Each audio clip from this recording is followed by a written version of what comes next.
Soy Fernando Díaz Villanueva, hoy es 1 de septiembre de 2021 y esto es La Contracrónica.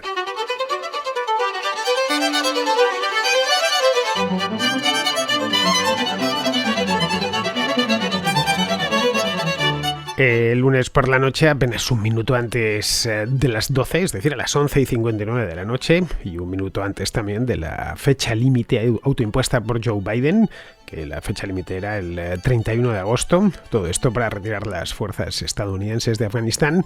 Pues bien, a esa hora y ese minuto, un último avión de transporte pesado, un C-17 Globemaster, despegó del aeropuerto internacional Hamid Karzai de Kabul, que entiendo que dejará de llamarse así a partir de hoy. Este último vuelo puso fin a 3 semanas de denodados esfuerzos para evacuar a todas las personas que fuese posible del aeropuerto de Kabul, que era el único lugar que controlaban las fuerzas aliadas a lo largo de este mes. En total, la Fuerza Aérea de Estados Unidos ha conseguido poner a salvo a unas 123.000 personas, la mayor parte de ellas de nacionalidad afgana. Esta cifra es la que ha dado la propia Fuerza Aérea. Esto convierte a esta operación en la evacuación aérea de civiles más grande de toda la historia. Una evacuación en la que han colaborado todas las potencias occidentales, evidentemente las que tenían presencia sobre el terreno, que eran prácticamente todas, desde luego todas las de la OTAN. Unas 150.000 personas han conseguido salir del país gracias a los vuelos de evacuación que se han organizado desde Estados Unidos, por supuesto, pero también desde distintas partes de Europa y de otras partes del mundo. Atrás han dejado embajadas vacías y un profundo sentimiento de frustración y de derrota. Todo esto a menos de 2 semanas del 20º aniversario de los atentados del 11 de septiembre, que se conmemoran ahora. En nada, estamos a día 1 de septiembre, pues dentro de 11 días. Se abre, por lo tanto, un periodo de reflexión para los estadounidenses, pero no solo para los estadounidenses, también para todos sus aliados, que se lamen ahora las heridas tras un fracaso histórico que es inevitable, además, traerá consecuencias estratégicas de gran envergadura. Otras potencias, como China o Rusia, que han asistido con cierta complacencia al rápido y caótico repliegue del ejército estadounidense en Afganistán tras 20 años de guerra, observan desde lejos y toman nota. No ya para Afganistán, que por supuesto, sino por otras partes del mundo. La retirada afgana de 2021, la debacle afgana, que llamaba aquí en la Contracrónica el otro día, se recordará durante mucho tiempo y traerá cola. Bastante más de la que a Joe Biden le gustaría.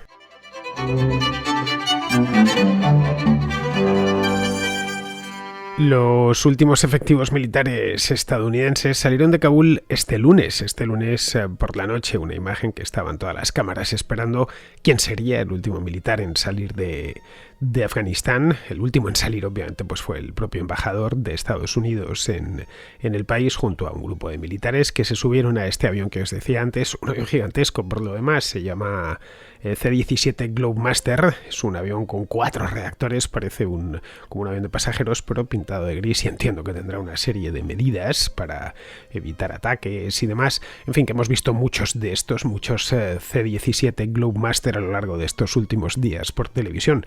También hemos visto los A400M del ejército español y de otros ejércitos europeos, que era un avión muy discutido, cuyo programa de desarrollo costó una auténtica fortuna y que al final, curiosamente, el A400M se ha terminado redimiendo en esta operación de evacuación aérea, que, como os decía antes, es la más grande de toda la historia. Bien, pues tal y como había decidido de manera unilateral Joe Biden, el día 31 de agosto todo esto se acababa, y ha acabado incluso antes, acabó el 30 a las 11 horas 59 minutos. Esto ponía fin a una intervención que ha durado 20 años, pero también acaba con la esperanza de huida, que haya acabado tan pronto, quiero decir, de decenas de miles de personas que querían salir del país y que no han podido porque ya no hay más vuelos de evacuación. Miles de intérpretes afganos y de otras personas que ayudaron a los Estados Unidos y a sus aliados durante estas 2 décadas. Han sido muchísimas, hablamos siempre de los intérpretes, que son los que más cercanos caen porque hablan nuestro idioma, pero había mucha gente que trabajó en embajadas, que estuvo haciendo todo tipo de trabajos auxiliares durante la época de la guerra, posteriormente la ocupación y la reconstrucción del país. Afganos de muy buena voluntad que se han visto de pronto frente a unos bárbaros que no es que vayan a acabar con su vida, es que van a acabar con su vida seguro, o por lo menos a complicársela bastante. Cierto es que los vuelos de evacuación, que han operado de manera frenética a lo largo de las 2 últimas semanas, especialmente desde el 15 de agosto, han conseguido sacar de allí a muchísimos, tantos como 150.000, que es una barbaridad en solo 15 días, y de la manera en la que se ha hecho. Esta, como os decía, es la mayor evacuación aérea de civiles de la historia. Esto en las escuelas militares se estudiará durante muchos años. Pero vamos, el 30 de agosto de 2021, es decir, hace solo 2 días, pasará a los anales como un día vergonzoso en la historia de Estados Unidos, por más que quieran ahora muchos convertir la evacuación en un éxito.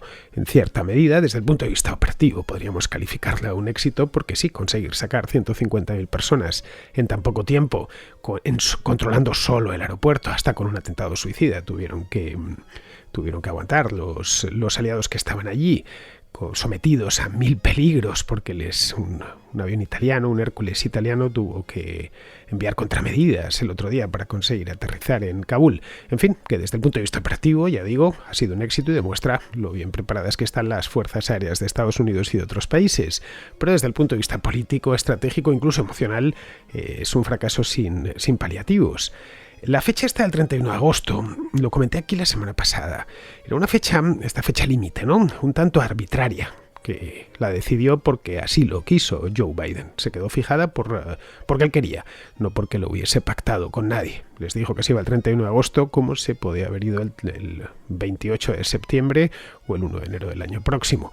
Esto lo fijó Biden hace 2 meses con la idea, hace 2 meses, no, hace un mes, con la idea de celebrar el 20º aniversario de los atentados del 11 de septiembre, que será, como os he dicho antes, dentro de 10 días, de 11 exactamente, jactándose en público de que él, y solo él, había terminado con la guerra inacabable de Afganistán, una guerra de la que estaban todos bastante hartos porque llevaba mucho tiempo.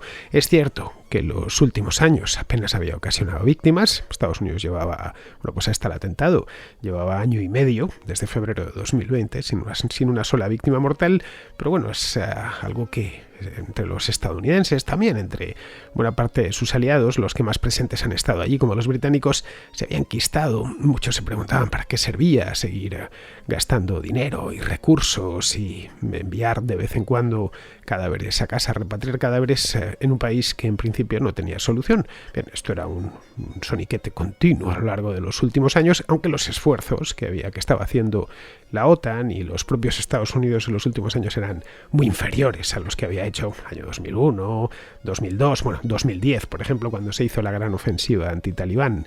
Bien, en este caso lo que decidió Biden era conmemorar el 11S con la guerra de Afganistán terminada, una guerra que había empezado George Bush y que él iba a terminar.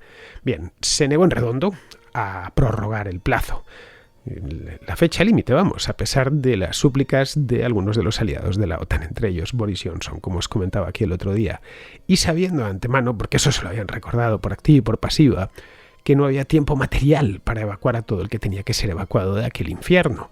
Pero nada, en la Casa Blanca seguían a lo suyo, en la Casa Blanca, en el Pentágono, en la Secretaría de Estado, seguían a lo suyo insistiendo en que en estos días que se habían marcado, que eran apenas 2 semanas, podría salir del país todo el que quisiera irse. Así que nada, se agolparon multitudes en la verja del aeropuerto de Kabul y esas multitudes contaban una historia bien distinta. Pero el gabinete Biden al completo se cerró en banda y decidió durante 2 semanas vivir en una realidad paralela que poco o nada tiene que ver con la realidad normal, es decir, con nuestra realidad, la única que hay. De hecho, estamos ya 1 de septiembre y siguen viviendo en esa realidad paralela y algo me dice que seguirán ahí durante bastante tiempo. Un plazo tan ajustado como este, estamos hablando de apenas 15 días, significaba que la evacuación iba a fracasar sí o sí, porque dejaría a muchos atrás. El éxito de una evacuación se mide no en el número de vuelos que se hacen, se mide en el número de personas que han conseguido ser evacuadas. Fue todo precipitado y a la carrera hemos podido seguirla en tiempo real, gracias a la televisión, a internet, a las redes sociales. Hoy las cosas pasan en nuestros teléfonos en tiempo real y hacer algo así, una cosa así, es algo impropio, a mí me lo parecía, por lo menos algo impropio de la primera potencia mundial, un país con semejante cantidad de recursos militares que tuviese que estar huyendo, que tuviese que estar protegiéndose de esa manera, un país que era el dueño de Afganistán hasta hace muy poquito, que se viese de pronto sitiado en el aeropuerto de Kabul. Las tropas estadounidenses solo controlaban el aeropuerto, nada más. Esta es la cruda realidad. Esto se pudo comprobar de una manera especialmente dolorosa el jueves pasado, el día 26, cuando un suicida, que luego lo reclamó, el suicida no pudo reivindicar nada porque afortunadamente ya estaba muerto, digo afortunadamente porque así no pondrá otra bomba, pues un suicida cuyas acciones reivindicaron luego el Estado Islámico en Afganistán, hizo estallar una bomba muy potente en uno de los accesos al aeropuerto, matando a 183 personas, entre los que se encontraban 13 militares estadounidenses, 12 infantes de marina y un médico de la Armada. Luego además mataron a 2 ciudadanos británicos, el resto eran todos afganos. Estados Unidos, como os decía antes, no tuvo que lamentar una sola baja en Afganistán desde hacía año y medio, desde febrero del año 2020. El atentado del aeropuerto en plena evacuación fue de hecho la mayor pérdida de personal militar de los Estados Unidos en Afganistán desde el derribo de un helicóptero Chinook hace 10 años, en el año 2011, durante la ofensiva antitalibán de aquel año. En aquel entonces murieron 38 personas, en este caso han sido 13, pero vamos, justo cuando se estaban retirando. La masacre del aeropuerto de Kabul, y es una masacre porque han muerto 183 personas, agrava más si cabe la humillación de la fallida retirada afgana y envalentona aún más a los yihadistas de toda la ya, no solo a los talibanes. Entre tanto, ¿qué hace Joe Biden? Pues nada, pide tranquilidad a los estadounidenses y les promete que Afganistán no volverá a convertirse en un santuario para terroristas islámicos. Lo promete continuamente. Pero la realidad es que ya es un santuario para terroristas islámicos, tal y como pudimos ver el pasado 26 de agosto. Los centenares de yihadistas liberados, centenares son miles porque realmente no sabemos cuántos han sido, liberados de las cárceles a lo largo de las últimas semanas, tras la victoria de los talibanes, han vuelto a hacer lo único que saben hacer, que es matar, evidentemente. La idea de que se podía amenazar a los talibanes, al gobierno talibán, con tomar medidas, podría funcionar contra el gobierno talibán actual, mientras hubiera fuerzas sobre el terreno, pero no va a disuadir en ningún momento. Y no ha disuadido, evidentemente, al Estado Islámico, esta organización terrorista tan macabra, descentralizada, cuya ideología central es matar y morir por el Islam. Bueno, o al menos por la extraviada interpretación del Islam que tienen sus integrantes. Identificar el Islam con el Estado Islámico, pues es algo así como identificar el cristianismo con esos predicadores evangélicos medio locos que hay por la América profunda. Va aproximadamente, incluso hasta la comparación es errada, porque esos predicadores evangélicos medio locos no matan a nadie, mientras que los yihadistas sí que lo hacen. Bien, a partir de ahora, Biden puede amenazar con represalias, y de hecho ya lo está haciendo, pero lo hace con la boquita pequeña, porque no será tan fácil aplicar esas represalias desde las bases en Qatar y con China extendiendo su manto protector sobre el nuevo régimen.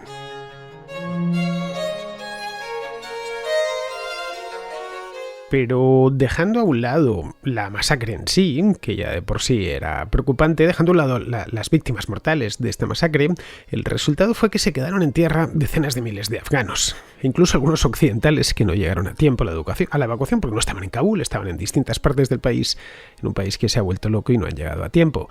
Bien, ahora toda esta gente trata de buscar la vía de escape a través de los pasos fronterizos terrestres, los únicos que hay, que además no son precisamente fáciles de atravesar porque en su mayor parte están cerrados. Y los milicianos, además, los milicianos talibanes recorren las ciudades del país con listas en la mano, buscando a quienes colaboraron de una u otra manera con los occidentales. Esto no lo tuvieron tan fácil en 1996, cuando se hicieron con el poder. Ahora se han encontrado con todo tipo de documentación en las embajadas, listas completas de personal, así que no tienen más que ir leer, saben, así que no tienen más que ir casa por casa, buscando desde una simple secretaria, un traductor, un guardia que estaba en la puerta o un jardinero que trabajase en la embajada de Finlandia, en la de España o en la del Reino Unido para aplicarle su peculiar justicia o directamente para ejecutarle. Así que Una posibilidad es que sigan matando a todos los que, cosa que ya están haciendo, matando, torturando a todos los que colaboraron con los occidentales, o lo que ellos entienden por colaborar. Seguramente esta gente simplemente lo tomaba como un empleo. O también pueden convertirlos en rehenes y como tanto en mercancía. Una mercancía por la que Estados Unidos y otros países occidentales pagarán gustosos, como si se tratase de ganado. Así que hemos llegado hasta este punto. Son los talibanes los que le están poniendo, no ya condiciones que también, sino un precio a los propios Estados Unidos de América. La lista de errores estratégicos y militares que han llevado a este desastre son muchos. Los analizaba aquí la semana pasada con más calma, me metía hasta en cuestiones históricas, pero bueno, por mirar más de cerca lo que ha pasado estos días, si lo miramos más desde arriba, vemos que los errores los han cometido y provienen, de todas las administraciones estadounidenses de los últimos 20 años, pero el ignominioso desenlace de estas 2 últimas semanas se debe en exclusiva al actual presidente, a Joe Biden. Insistió en una salida rápida y completa. No quería dejar allí absolutamente a nadie, a pesar de que la mayor parte de sus asesores, como os comentaba aquí hace unos días, le habían aconsejado, tan pronto como en febrero de este año, mantener una pequeña fuerza sobre el terreno, que fuese, aunque disuasoria, aunque solo fuese eso, y limitada en exclusiva a la capital del país, a Kabul. Luego no cejó hasta abandonar la base aérea de Bagram, que está al norte de la ciudad, y sacar a los contratistas privados, que eran imprescindibles para mantener en vuelo a la Fuerza Aérea Afgana. Sin Fuerza Aérea, el ejército afgano se vio privado de una de sus herramientas fundamentales en un país montañoso como es Afganistán. Luego, tras la inesperada toma del gobierno por parte de los talibanes, esto fue el 11 de agosto, recordemos que una semana antes yo ya preparé un programa sobre el tema, antes de que todo el mundo se pusiese a hablar de ello, y yo mismo, basándome en lo que había leído y la información que tenía, nadie pensaba, dábamos por seguro todos que iban a hacerse con el control del país, pero a 3 o 4 meses, no a 3 o 4 días como terminó sucediendo. Bien, pues a pesar de que les pilló por sorpresa, y que me pille por sorpresa a mí, pues es normal, soy un simple periodista, pero que pille por sorpresa la inteligencia de los Estados Unidos al propio presidente, en fin, es para hacérselo mirar como poco. Bien, pues a pesar de eso se negó a modificar el plan y crear espacios seguros, más allá del aeropuerto de Kabul, con la idea de facilitar y hacer más fluida la evacuación. Y no ha sido ni fácil ni fluida, precisamente, y ahí están las imágenes. Estoy yendo a los meros hechos, no estoy inventando absolutamente nada. Bien, eso evidentemente habría requerido más efectivos, algo a lo que no estaba dispuesto el presidente. No quería enviar más soldados de los estrictamente necesarios. Quería Biden evitar bajas y ha tenido que repatriar 13 cadáveres. Aquello de Churchill diciendo que querían... Para evitar la guerra aceptaron el deshonor y al final tuvieron el deshonor y la guerra, pues en este caso se aplica a la perfección con lo que ha hecho Biden estos últimos días. Lo más chocante de todo es que, según informa el Washington Post el otro día, en medio del colapso del gobierno afgano, con Ashraf Ghani volando ya hacia los Emiratos y cayéndose todo a pedazos, los talibanes ofrecieron a Estados Unidos, que no imaginaban que fuesen tan débiles, ofrecieron a Estados Unidos que mantuviese el control del centro de Kabul, la zona de las embajadas, por lo menos, hasta que concluyese la evacuación. Se lo ofrecieron, esta información está publicada en el Post. Pero eso no convenció a Biden. Les vino a responder que todo lo que necesitaba era el aeropuerto, que nada más que con eso le bastaba y le sobraba. Ellos tendrían aeropuerto y les dejaba el perímetro exterior del aeropuerto a los milicianos talibanes. Bien, el resultado es bien conocido por todos. Fue en el perímetro exterior donde se produjo la explosión de bomba del terrorista suicida del Estado Islámico. Pues bien, ahora contemplando los restos del naufragio, en la Casa Blanca resoplan. Lo hacen además con cierta resignación, pidiendo paciencia y tiempo para evaluar la operación y exigir responsabilidades por todo lo que salió mal, en el caso de que en algún momento se exijan responsabilidades por esto. Bien, esa evaluación debería comenzar de inmediato, debería comenzar ya mismo.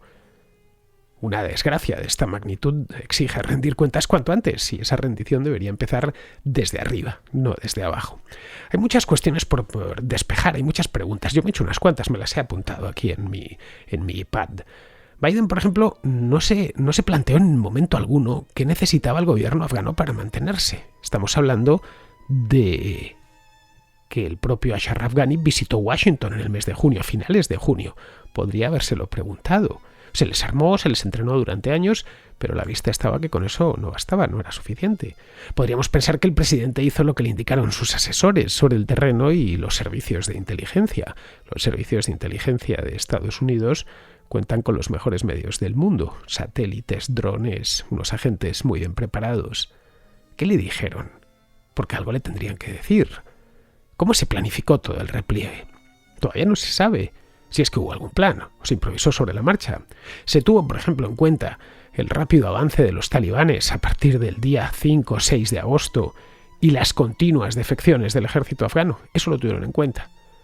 Había una vía de salida rápida y clara en el caso de que las cosas se torciesen como terminaron haciéndolo. Es que, como vemos, se nos acumulan las preguntas. Bueno, por resumirlo mucho, alguien en Washington previó una situación tan apurada como la de los últimos 15 días o simplemente les pilló de sorpresa y empezaron a improvisar sobre la marcha. De ser así, de ser esto último, es decir, que esto les pillase por sorpresa y tuviesen que improvisar, hay una pregunta más. ¿A los que avisaron les prestó atención Joe Biden o simplemente les ignoró y no quiso escuchar nada? Luego, por último, no debemos dejar aparte a la vicepresidenta, Kamala Harris, que algo tendrá que decir en esto, bueno, y a todo el gabinete, empezando por el secretario de Estado, por Anthony Blinken, bueno, y continuando por el secretario de Defensa, es un general Lloyd Austin, que sirvió en Afganistán, este hombre, poco después de la invasión, estuvo un tiempo allí como comandante, que además se reunió con Ashraf Ghani a finales de junio. Hay fotografías, podéis buscarlas, se les ve a ambos en el Pentágono. Y que conoce perfectamente el país, aparte de porque es el secretario de Defensa y sus obligaciones, porque lo conoce en persona, que ha estado allí combatiendo. Ninguno de los tres, ni Harris, ni Blinken, ni Austin, persuadió al presidente, no lo sé, de retrasar la retirada, por ejemplo, para poder hacerla de un modo más metódico y más seguro. No sabemos qué han hablado entre ellos, evidentemente, pero todo indica que no le han dado malas noticias en todo este tiempo al presidente. No le han hecho preguntas difíciles, ni han demostrado habilidad alguna en la ejecución de la parte que les tocaba en todo esto. Diplomáticamente la gestión ha sido ruinosa, desde el punto de vista militar, desordenada y hasta cierto punto caótica. Y esto habría que señalar directamente al secretario de Defensa. La retirada de Estados Unidos tiene además implicaciones estratégicas del máximo nivel. La salida constituye un realineamiento importante, estratégico, por parte de Estados Unidos. China y Rusia mantienen el ojo puesto en Afganistán, pero no solo en Afganistán. Ellos y muchos otros valoran la estampida afgana no solo por sus consecuencias directas para lo que es en sí la amenaza terrorista, sino también por lo que dice sobre los objetivos, sobre la capacidad y sobre la determinación de los Estados Unidos y sus aliados en todo el mundo. En el corto plazo, respondiendo a las oportunidades que ofrece esta región, China buscará incrementar su ya considerable influencia en Pakistán. Rusia hará lo propio en las ex repúblicas soviéticas del Asia Central, y ambos evidentemente ampliarán sus horizontes en Oriente Medio, a menudo junto a Irán. Hay poca evidencia, por no decir que no hay ninguna evidencia, de que la Casa Blanca esté lista para responder a cualquiera de estas amenazas. Eso a corto plazo. A largo plazo, Pekín y Moscú se están dividiendo ya el trabajo sitiando a Estados Unidos y a sus aliados en tres escenarios distintos. China en el arco que va desde Japón por el sudeste asiático hasta la India y Pakistán. Rusia en Europa Central y del Este. Y una entente de los tres, es decir, de Pekín, Moscú, más Teherán en todo Oriente Medio. No parece muy creíble que a Xi Jinping le impresione mucho la intención de Biden de poner fin a la intervención en Afganistán para contrarrestar a China de manera más eficaz en otras partes del mundo, que es lo que anda repitiendo como un papagayo. En fin, por desgracia, para quienes creen que la retirada de Afganistán fue una decisión única, completamente aislada, con consecuencias muy limitadas, pues por desgracia para todos, no solo para ellos, el mundo es un lugar mucho más complicado. Ha pasado solo un día y los resultados ya son muy negativos. De ahora en adelante podrían empeorar.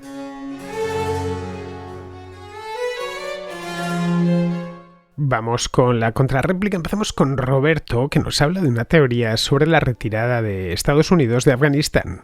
Hola Fernando, en primer lugar muchas gracias por el magnífico programa que haces todos los días. Me gustaría comentar una teoría sobre lo que está pasando en Afganistán que he visto en el vídeo de VisualPolitik y la verdad que me ha parecido muy interesante. Según esta teoría, Estados Unidos prácticamente planeó junto con los talibanes dejarles parte o todo el control de Afganistán.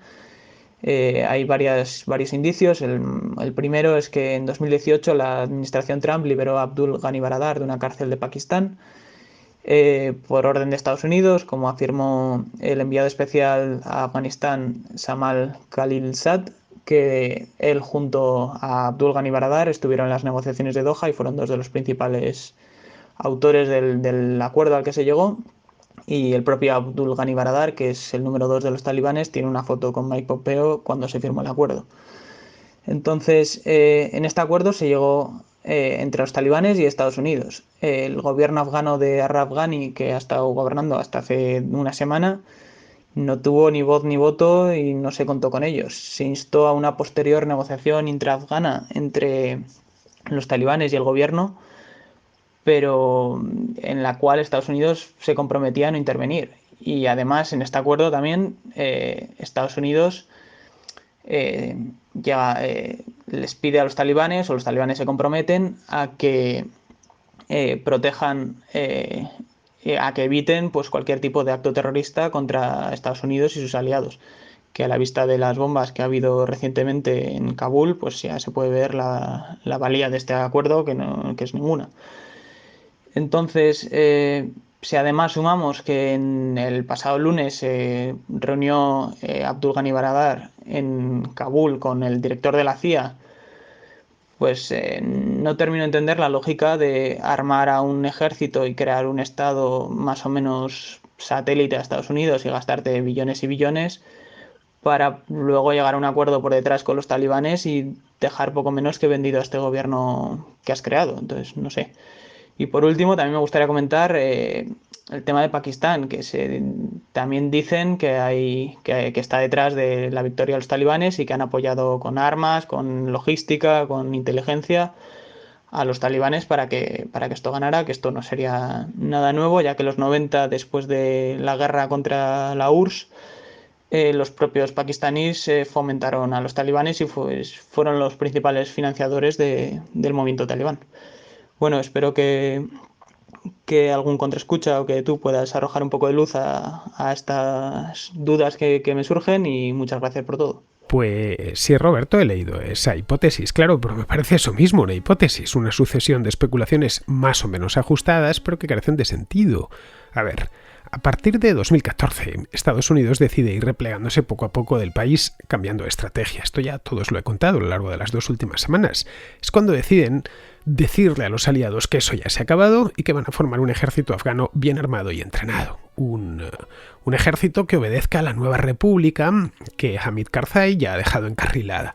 La república para 2014 ya tenía más de 10 años de vida, tenía ya la constitución, solo la constitución ya tenía 10 años de vida porque fue aprobada en 2004. Bien, que después de 10 años de gobierno, más de 10 años de gobierno de Karzai, eso ya ha quedado encarrilado. Bueno, fue de hecho en 2014 cuando Ghani llegó al poder. Bien, lo que les vienen a decir, se lo dicen a sí mismos y a sus aliados y a sus propios contribuyentes es: esto se ha acabado, vamos a dejar de gastar dinero aquí, pero claro, no nos podemos ir de golpe, esto va a llevar aproximadamente unos 5 años. Luego ya en época de Trump, y ante la realidad de que los talibanes seguían ahí, ocupando algunas áreas del país, piensan que hay que firmar un tratado de paz con ellos, cosa que hacen en febrero de 2020, poco antes de que el mundo se volviese loco con la pandemia. Y luego ya a partir de ahí sentarse a negociar. Es decir, hacer lo que no se hizo en 2001-2002, cuando se les derrotó y se les expulsó del país, se expulsó del país a sus líderes tras la operación Anaconda, que fue en marzo de 2002. Los talibanes, por supuesto, se avinieron a negociar, solo faltaba. Por un lado estaba Estados Unidos, por otro los talibanes y por otro Abdullah, que era el exministro de Exteriores de Karzai y el ex primer ministro de Ghani, y rival a la presidencia también en 2 elecciones seguidas, convertido en una cosa que crean que se llama presidente del Consejo para la Reconciliación Nacional. Las negociaciones comienzan y en septiembre se llega a un acuerdo de retirada. Simplemente, nos vamos a ir el año que viene. Ya está, vamos a culminar la retirada. Los talibanes, por su parte, se comprometen a respetar al gobierno legítimo emanado de las urnas en 2019 y a integrarse en el sistema. Y por supuesto que se cuenta con el gobierno afgano. Ahí estaba Abdullah y Ghani estaba al tanto perfectamente de todo lo que estaba ocurriendo. Bueno, de ahí que haya tantas fotos de líderes talibanes, con Pompeo o con negociadores estadounidenses. Bien, a eso se le llamó el proceso de paz en Afganistán. Proceso que pasó desapercibido a la prensa internacional porque nadie pensaba que los talibanes iban a aprovecharlo para hacerse por las bravas con todo el país, teniendo en cuenta lo bien armado que estaba el ejército afgano y cómo se había consolidado la república. Pues nadie, se podía suponer que iba a haber problemas en ciertas provincias y que ese país iba a mantener cierta inestabilidad, pero no caer como un castillo de naipes de la manera en la que ha caído. Bien, en mayo arrancaron con la campaña. De nuevo pasó desapercibido porque se pensó que eran simples milicias, insurgentes, cosas que pasan en Afganistán, en una palabra. Y en Washington, donde ya no está Trump, en lugar de tomarlo en serio, pensaron que lo mejor era salir de allí cuanto antes. Agilizaron los trámites, entregaron lo que les quedaba a los afganos, la base de Bagram la transfirieron el día 1 de julio y se prepararon para marcharse antes del 31 de agosto. Bien, fue esa declaración lo que impulsó la campaña talibán, es lo que la tira hacia adelante. Ven que Estados Unidos ya no era nada para detenerles y el 11 de agosto toman Kabul. Bien, esa es la cadena de sucesos documentados. El resto es simple conjetura. Yo me baso siempre en los hechos, no imagino. Y si imagino algo es sobre hechos, no sobre y creo que. Yo no creo que. Yo las cosas las sé o no las sé, pero no las creo. Bien, seguimos con Elio, un venezolano que vive en Costa Rica, que nos habla de un tema que comentamos el otro día aquí con Moisés Simancas, este programa que hicimos el lunes sobre turismo, y que nos comenta sobre, que hablábamos con Moisés sobre los parques nacionales. Bien, pues Elio nos quiere contar unas cuantas cosas sobre este tema y otras relativas al turismo. Acabo de escuchar de tu contracrónica de la crisis turística, que hiciste con Moisés. Y tenía ahí un par de comentarios. El primero que, se conversó mucho sobre el tema del cobro a los parques nacionales. Me llamó mucho la atención saber que en España no se cobra entrada para los parques nacionales. Aquí en Costa Rica, que es otro país donde la principal actividad económica también es el turismo, y también hay muchos parques nacionales maravillosos, pues a todos hay que pagar entrada, ¿no? Con un precio diferenciado, ya sea para el nacional o residente y el turista, ¿no?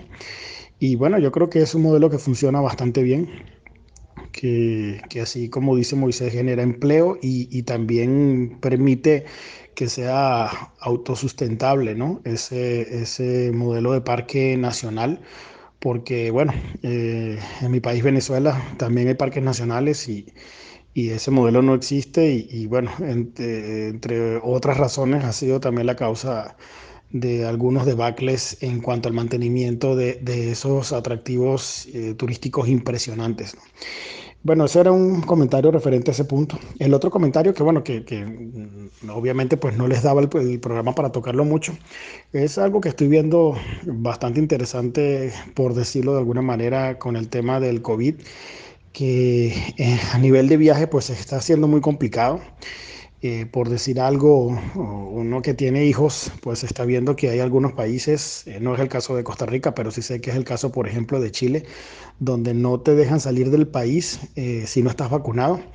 Y hay un factor importante a nivel de los niños, que es que no se están colocando vacunas para niños menores de 12 años, que obviamente es una población bastante importante y uno como padre pues no viaja sin los hijos. Entonces, me gustaría que si puedes hacer un comentario de ese tema, tanto del lado de la restricción como tal, que puede ser una opinión, pero desde el punto de vista de las implicaciones de no vacunar a menores de 12 años, puede ser algo que puedes revisar con la especialista que siempre invitas, creo que es Andrea. Realmente yo no entiendo mucho por qué la edad es 12 años y no 10 u 8 o a partir de los 6 meses, el tema de las vacunas, ¿no?